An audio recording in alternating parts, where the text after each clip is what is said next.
Halo teman-teman, hari ini aku mau cerita tentang perjalanan aku dari kosan ke bandara dan dari bandara sampai di Kupang.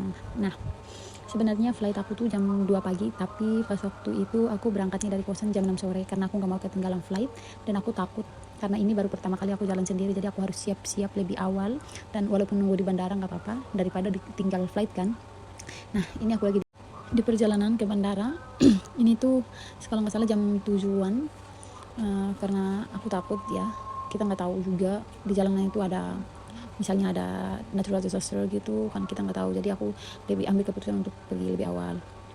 Nah, ini aku udah sampai di bandara, aku di depan bandara, aku duduk sebentar karena ini benar-benar baru pertama kali aku jalan sendiri, jadi aku harus duduk dulu dan lihat-lihat masuknya dari mana, dan karena aku flightnya pakai Citylink, jadi aku harus tahu dulu pintu masuk ke Citylink mana dan nanya-nanya security dulu. Nah, ini aku udah masuk dan di depan counter check-in, tapi aku masih tetap duduk karena belum waktunya check-in juga, dan pas waktu itu nama aku juga salah, jadi ini aku lagi lihat-lihat untuk mengkonfirmasi nama aku, tapi ternyata karena nama aku hanya salah satu huruf jadi nggak masalah. Setelah itu aku duduk lagi sambil dengerin musik, dan aku dengar kakak di sebelah aku tuh, kalian tahu dia ketinggalan flight. Nah kan aku bilang juga apa, pasti kayak gitu, jadi aku takut, aku nggak mau telat. Dia ketinggalan flight sedangkan dia mau pergi ke nikahannya sendiri. Dan setelah dia ngomong, aku nanya, kenapa kak, kok kakak nangis? Dia bilang dia ketinggalan flight sedangkan dia mau pergi ke nikahannya. Tuh muka orangnya kalian kelihatan kan. Nah, setelah itu aku masih duduk sama dia, dan setelah aku nanya, dia ngajak kita pergi makan nasi goreng. Dan ini kita udah pesan nasi goreng di bandara, lumayan lah ya, pricey karena di bandara, jadi walaupun hanya nasi goreng tapi harganya tuh boom, sumpah. Ini aku lagi makan sambil nunggu kakaknya ngecas HP juga, dia juga makan tapi sambil ngecas HP karena HP dia lowbat, karena dia ada musibah yang begitu menyedihkan, jadi dia kontak keluarganya, suaminya. Dan ini udah aku selesai makan juga, dan sambil tunggu sebenarnya aku ngantuk banget karena pas waktu itu kalau nggak salah udah jam 12 ya, jadi ya aku tidur pas lihat orang check-in, aku juga langsung check-in, dan ini aku lagi check-in.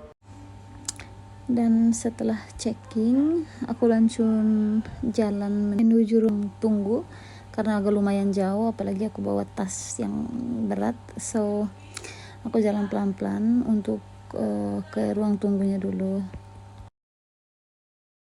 Jujur nih guys, sebenarnya aku capek banget, apalagi dari tempat check-innya ke ruang tunggunya tuh benar-benar sangat amat jauh sekali. So muka aku masih happy banget karena aku mau pulang, jadi aku kayak ya udahlah, jalan aja. Ini finally aku udah nyampe di ruang tunggunya, dan aku duduk sebentar sebelum boarding karena lumayan capek juga, jauh, pegal. Ya sekarang aku boarding dan mau nunggu aja di dalam pesawat. Sebenarnya udah waktunya masuk ke pesawat. Ini aku lagi jalan-jalan ke dalam pesawat karena banyak orang juga, jadi kita harus jalan pelan-pelan, ada yang foto-foto. Gitulah guys, kalau misalnya kita jalan sendiri nggak ada yang fotoin kita, kita hanya melihat orang foto bagus-bagus, cantik-cantik dan segala macam. So ini aku udah mau masuk ke dalam pesawat, tapi aku salvo sama pramugarinya, asik, cantik-cantik, ramah, baik lagi, sumpah baik banget sih menurut aku ya.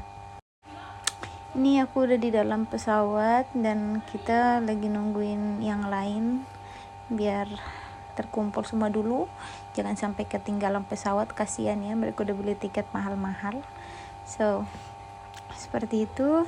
Dan guys, kayaknya video aku sampai di sini dulu, nanti kita lanjut lagi di next video karena aku rasa ini tuh udah benar-benar terlalu panjang. Bye bye.